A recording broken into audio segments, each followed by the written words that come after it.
El término objeto volador no identificado, más conocido como ovni, se refiere a la observación de un objeto volante, real o aparente, que no puede ser identificado por el observador y cuyo origen sigue siendo desconocido después de una investigación. El acrónimo fue creado para reemplazar al de platillo volante y ha llegado a trascender más allá de las simples observaciones aéreas. Aunque autores como Eric von Daniken, 1999, o Jacques Fabrice Vallée, 1976, han apuntado que los antiguos carros de los dioses o las apariciones y raptos en bosques y pantanos podían ser el equivalente a los relatos ovni actuales, el fenómeno mito comenzó en 1947, íntimamente vinculado a los medios de comunicación. Su interés para los gobiernos, si es que alguna vez lo tuvo, ha ido decreciendo al encontrarse explicación a la mayoría de los casos y no apreciarse nada especialmente raro ni misterioso en los no aclarados. Sin embargo, la tendencia parece opuesta en la literatura especializada en estos temas, que ha ido creciendo en número de cabeceras y tirada, para pasar a recoger también supuestos contactos telepáticos, pretendidos secuestros y declaraciones sobre experimentos genéticos perpetrados por los tripulantes de dichos objetos. Todas estas afirmaciones extraordinarias tienen en común la ausencia de pruebas extraordinarias que las demuestren.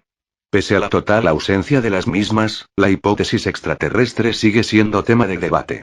Autores como Luis Alfonso Gámez, Ricardo Campo o Neil deGrasse Tyson han insistido en la gran importancia de los antecedentes históricos que rodeaban el nacimiento y la popularización del término ovni a finales del siglo XIX y principios del XX. Percival Lowell había publicado varias obras sobre Marte, en las cuales postulaba que las líneas oscuras divisadas por Giovanni Virginio Schiaparelli en la superficie marciana constituían una red de canales, creados por una civilización inteligente, para traer agua desde los polos al ecuador del planeta rojo 4. Pese a que las observaciones de Lowell se revelarían erróneas, el público en general consideró la existencia de vida extraterrestre inteligente y cercana a la Tierra como un hecho. El astrónomo y divulgador científico Carl Sagan, 1996, p. 232, indica que la Mariner 9 refutó esa posibilidad cuando fotografió la superficie del planeta en 1971.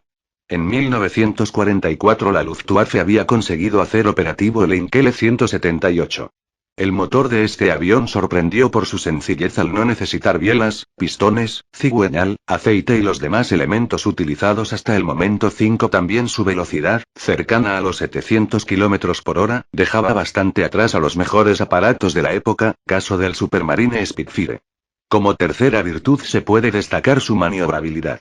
Además, el aparato en sí ya era sorprendente para personas poco introducidas en el mundo aeronáutico por no tener hélices que lo impulsaran. Aparatos como este y tantos otros que le siguieron comenzaron a implantar en el ciudadano corriente la idea de que se investigaba sobre nuevos modelos aéreos, bastante diferentes de los anteriores y con unas prestaciones muy superiores. Un efecto más contundente si cabe para la opinión pública lo causó el V-2. Este misil balístico dejaba muy atrás a lo que podían presentar naciones como la URSS o Estados Unidos.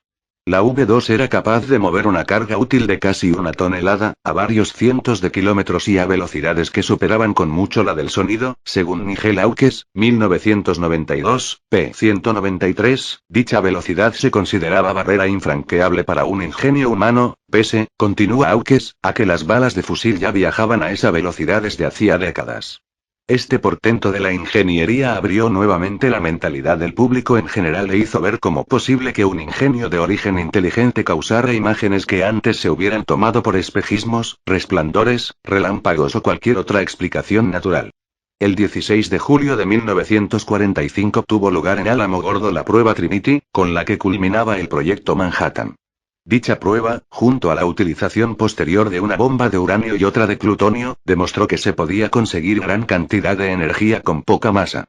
Pero, al mismo tiempo, se descubría un nuevo tipo de arma, con una capacidad destructiva incomparable, lo cual supuso un salto cualitativo en el tipo de guerra que podría librarse. Asimismo, también se dio el pistoletazo de salida para una carrera de armamentos entre los Estados Unidos y la URSS junto a una carrera de información para conocer cada bando el nivel alcanzado por su oponente. 6. Aunque actualmente se sabe que la tecnología soviética estaba por detrás de la estadounidense, había dos campos donde se llevaban cierta ventaja. Uno era el misilístico, como se verá más adelante, y el otro fue la capacidad de guardar sus secretos. El régimen de Joseph Stalin era una dictadura férrea, con un control considerable de la información producida y difundida, por lo que las apariencias eran más fáciles de guardar. Unido a esto, las inmensas proporciones del país le concedían una profundidad estratégica sin igual, lo que hacía imposible observar todo su territorio, aunque solo fuese indirectamente, desde ningún punto de su frontera, por muy alto que se alzara el observador. Como ha recogido posteriormente John Lewis Gaddis, 2008, los soviéticos podían amenazar con misiles que no tenían y esgrimir divisiones con las que no contaban, o al menos en determinados momentos, porque las agencias de información al principio tenían un gran desconocimiento de lo que sucedía en el interior del país enemigo. La recién creada CIA, Agencia Central de Inteligencia, necesitaba información sobre lo que sucedía en la URSS y financió proyectos de todo tipo para conseguir fotografías o mediciones atmosféricas que pudieran indicar los avances de la otra superpotencia en campos como el de los misiles intercontinentales, los bombarderos estratégicos o las pruebas nucleares atmosféricas. Ante las prestaciones ofrecidas por el motor de reacción y el misil balístico, las potencias vencedoras se disputaron a los técnicos implicados en los programas alemanes para desarrollar los suyos propios.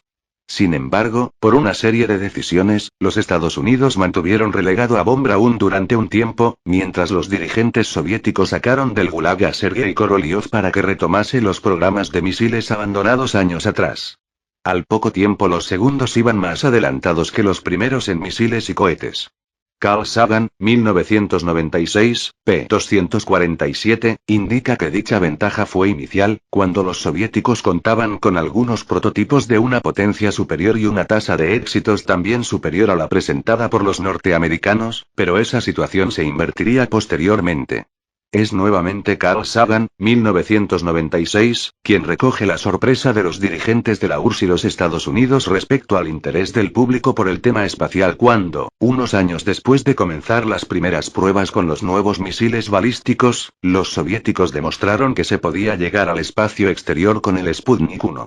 Más aún, los éxitos soviéticos crearon cierto pánico en la población estadounidense al sentirse vulnerables y en inferioridad tecnológica frente a su enemigo. El mismo Sagan, 1996, p. 212, recogió ese sentimiento y la reacción inmediata de los políticos para dar prioridad a los temas aeroespaciales.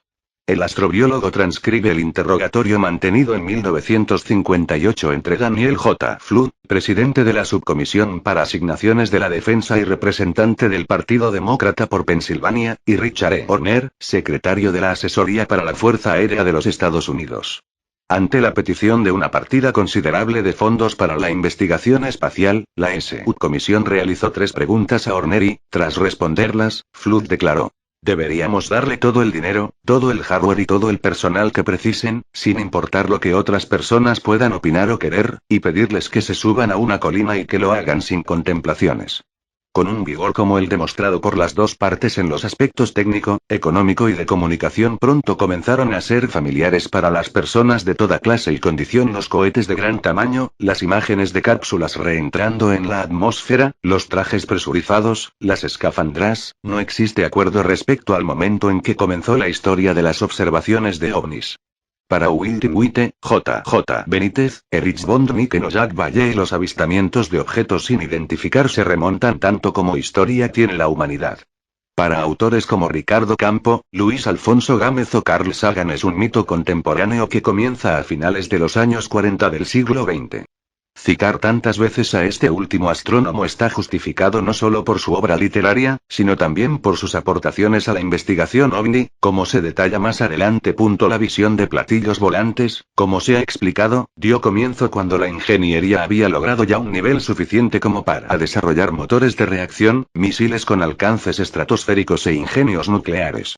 Lo que, para escritores como Luis Alfonso Gámez, sugiere un origen humano producto de aquella época. La idea de estar ante un mito de la era espacial a esta relación causa-efecto se han opuesto novelistas como Erich von Däniken, 1999, Juan José Benítez, 1994, o Jacques Fabrice Vallée, 1976, quienes sostienen que, desde el pasado más remoto, el ser humano trató de adaptar lo que veía a su intelecto, relacionando los distintos avistamientos con objetos conocidos, cercanos a él. El primero de los escritores citados, planteó que muchas de estas referencias antiguas serían registros de observaciones reales de supuestas naves alienígenas, las cuales habrían recibido distintas denominaciones en documentos antiguos. Vehículo de los dioses, carros de fuego, vimanas, discos solares, nubes, nubes de fuego, el bórax resplandeciente, nubes con ángeles, carro puspaka, maruts, todas ellas en el Ramayana hindú. Y también escudo que vuela, luces cósmicas, perlas luminosas, flechas ígneas, serpiente de las nubes, escudo yacente, espadas voladoras, esferas transparentes. Asimismo señala que, si estos vehículos aéreos estaban tripulados, se produciría igualmente el contacto con los eventuales seres extraterrestres, quienes transmitirían a los observadores enseñanzas diversas. Según estas teorías, el origen de muchas de las civilizaciones del pasado, Egipto, Babilonia, etc., sería extraterrestre o al menos las tecnologías para realizar sus obras serían de origen o inspiración extraterrestre. Es necesario reseñar que personas expertas en Egipto y Asiria, como la egiptóloga de la Universidad Complutense de Madrid Mara Castillo Mayén, advierten. Los autores como von Daniken no son egiptólogos ni asiriólogos, tampoco son arqueólogos y algunos, como el mismo Daniken, no son licenciados. Por lo tanto, afirmaciones como las anteriores deben ser tenidas como meras especulaciones.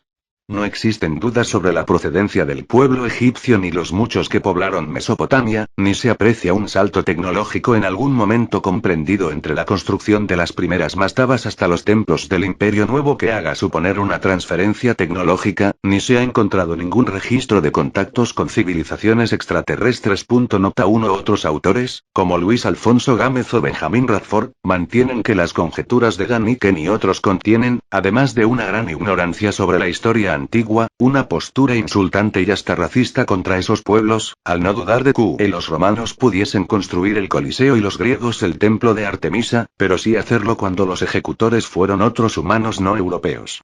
Juan José Benítez, 1994, propuso en su libro Los astronautas de Yahvé que una serie de extraterrestres entrenaron a Moisés en el monte Sinaí en distintas técnicas, se ocuparon de ofrecerle asesoramiento, cuidaron y alimentaron a los padres de la Virgen María, se aparecieron a San José, los Reyes Magos o fueron los encargados de realizar la Anunciación. Como en el caso de Daniken, el autor español no aporta ninguna prueba documental o arqueológica de dichos supuestos. Por su parte, Jacques Fabrice Vallée, 1976, mantenía que ha existido una vieja tradición de seres fantásticos como las ninfas, sílfides, duendes o hadas, los cuales realizaban raptos de personas para llevarlas a lugares que los relatos denominan Magonía, pero también Avalon y otras geografías míticas. Según el autor francés, esos cuentos eran la forma que tenían aquellas personas para explicar encuentros cercanos, raptos y abducciones perpetrados por seres extraterrestres. Como en el caso de las conjeturas vertidas por Daniken, esta hipótesis no deja de ser una explicación ad hoc e innecesaria, pues existe otra mucho más sencilla. Las nubes, las hadas o los carros de fuego podrían ser metáforas empleadas en los relatos religiosos, sin ninguna evidencia de que dichos relatos deban ser interpretados más que de una forma mítica. Así pues, dichas narraciones no constituyen una prueba empírica para saber si ocurrieron los hechos así o no, es decir, sostener que se trata de naves extraterrestres podría ser un argumento ad ignorantiam. Durante la Edad Media aumentaron, si cabe, los problemas para realizar registros escritos de sucesos cotidianos.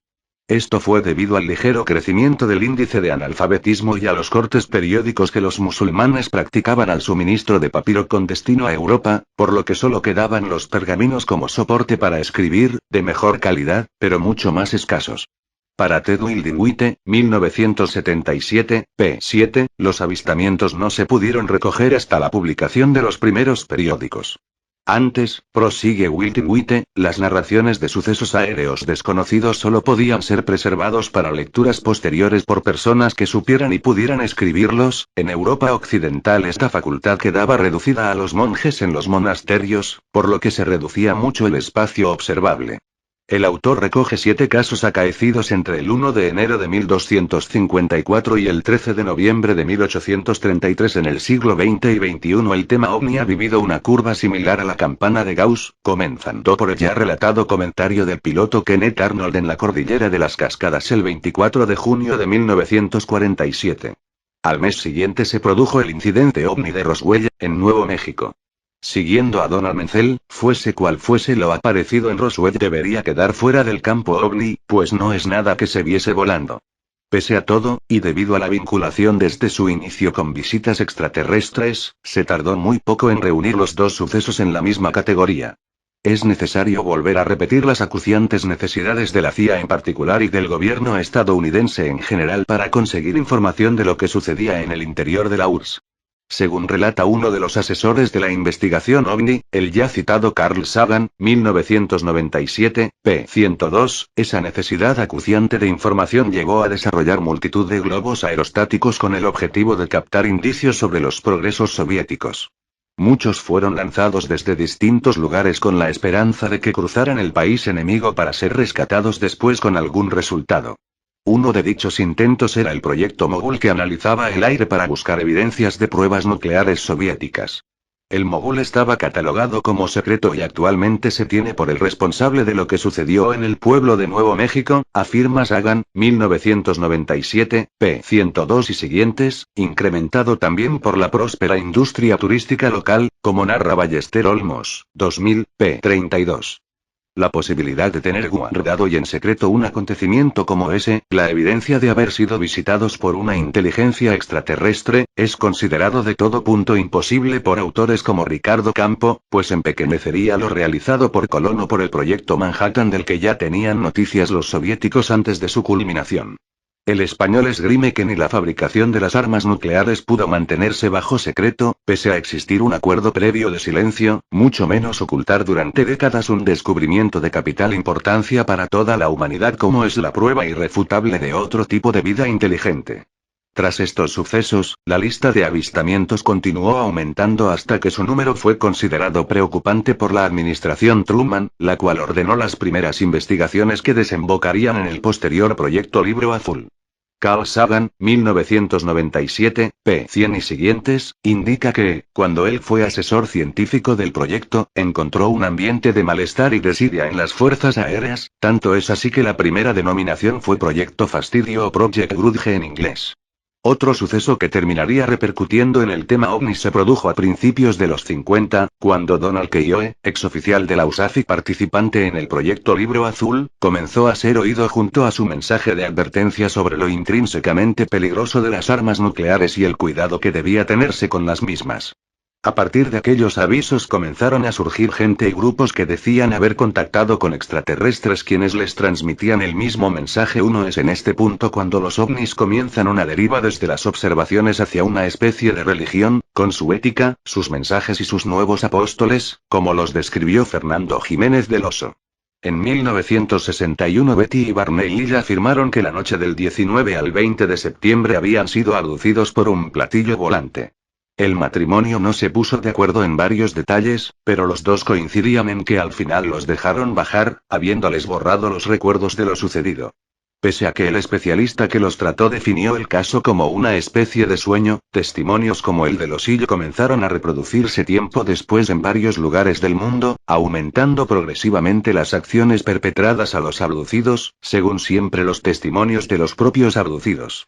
Así se han declarado casos según los cuales los extraterrestres les realizaban exploraciones internas, implantes de dispositivos intracutáneos e incluso inseminaciones. Resulta necesario puntualizar que para psicólogas como Susan Clancy, de la Universidad de Harvard, dichas acciones pertenecen a la esfera del sueño, la fantasía o el fraude, pero las abducciones no pasan en el mundo real. 10. Confirma las palabras de la psicóloga el hecho de que ninguno de los supuestos abducidos haya podido aportar pruebas fehacientes de lo sucedido, los implantes nunca se han encontrado, las marcas en el cuerpo son compatibles con muchas otras lesiones cotidianas y jamás se ha traído un objeto que poder analizar ni aparecen publicados, comenta Sagan, 1997, artículos en revistas científicas sobre nuevos materiales desconocidos hasta el momento. Esta deriva en el tema ovni hacia unos encuentros cada vez más cercanos es, para Luis Alfonso Gámez, el ejemplo de que el mito ovni se ha destruido a sí mismo, porque ya no le queda más por inventar. La idea de que los ovnis son naves extraterrestres se planteó ya con el incidente de Roswell y ha sido una explicación recurrente desde aquel momento. Los escépticos suelen emplear un principio básico de la ciencia según el cual para poder afirmar la existencia de fenómenos extraordinarios se requieren pruebas concluyentes. Hacen hincapié en que no se han aportado pruebas fiables que respalden la hipótesis de que el fenómeno ovni mantiene relación con naves extraterrestres. El Dr. Neil deGrasse Tyson afirma contundentemente que si se ve algo en el cielo desconocido para nosotros no se debe concluir cualquier cosa, sino dejar de hablar. La ausencia total de pruebas ha sido una constante cuando se trata de indicar un origen extraterrestre. Como se ha referido anteriormente, participantes en el proyecto Libro Azul, como Donald Keough, manifestaron muy pronto que las pruebas debían existir, pero las fuerzas aéreas estadounidenses las retenían. La hipótesis del encubrimiento o teoría de la conspiración ha sido esgrimida por los defensores de la procedencia extraterrestre cuando se solicitan evidencias. Los escépticos continúan afirmando que la carga de la prueba le corresponde a quien hace la afirmación. Si las Fuerzas Armadas ocultan las que poseen, les correspondería a los defensores del vínculo extraterrestre ovni aportar otras. La razón por la cual los defensores de dicho vínculo nunca reúnen ni enseñan sus evidencias la dio supuestamente Gray Barker. Barker informó en 1956 al público en general sobre la existencia de unos individuos, a los que denominó hombres de negro por la indumentaria que lucían, que amenazaban a periodistas como Albert Cavender con funestas consecuencias en el caso de continuar revelando secretos sobre la procedencia de los ovnis, recogen autores como Luis Alfonso Gámez, 2012. Según escritores como Barker, ha sido la intervención constante de los MIP, por su acrónimo de Men in Black, la que ha impedido mostrar a la comunidad científica las pruebas existentes. Respecto a la capacidad de los MIP para neutralizar cualquier prueba definitiva sobre el origen de los ovnis, se alegan experiencias con sistemas muy cerrados y reticentes a la entrega de información. Así, la historia demuestra que de la URSS se obtuvo información pese a que su régimen llegó a quemar vivos a los traidores. En el caso del proyecto Manhattan, los soviéticos lograron obtener datos precisos para saber lo que se probaba y los resultados obtenidos en Alamogordo 1. Incluso de Corea del Norte se han obtenido pruebas verificables y contrastables sobre los movimientos de prisioneros para investigar con ellos armas biológicas. Científicos como Edward Gondon, Donald Menzel o Carl Sagan han afirmado que, cuando los informes de ovnis se estudian en profundidad, la mayoría de los casos logra ser identificado con certeza en porcentajes parecidos a los arrojados por el proyecto Libro Azul, es decir, fraudes, alucinaciones, malas interpretaciones y sobre todo pareidolias de fenómenos conocidos, cometas, fenómenos atmosféricos, satélites, basura espacial, aviones, prototipos de naves terrestres, nube lenticular, etc. A lo que los defensores de la conexión ovni extraterrestre mantienen que lo importante radica en ese pequeño porcentaje de no identificados. Es la llamada falacia del residuo. Nota 8. Esta postura es respondida por los escépticos afirmando que la falacia residual no prueba nada porque la existencia de un pequeño porcentaje inexplicado es común a cualquier disciplina con un número considerable de casos.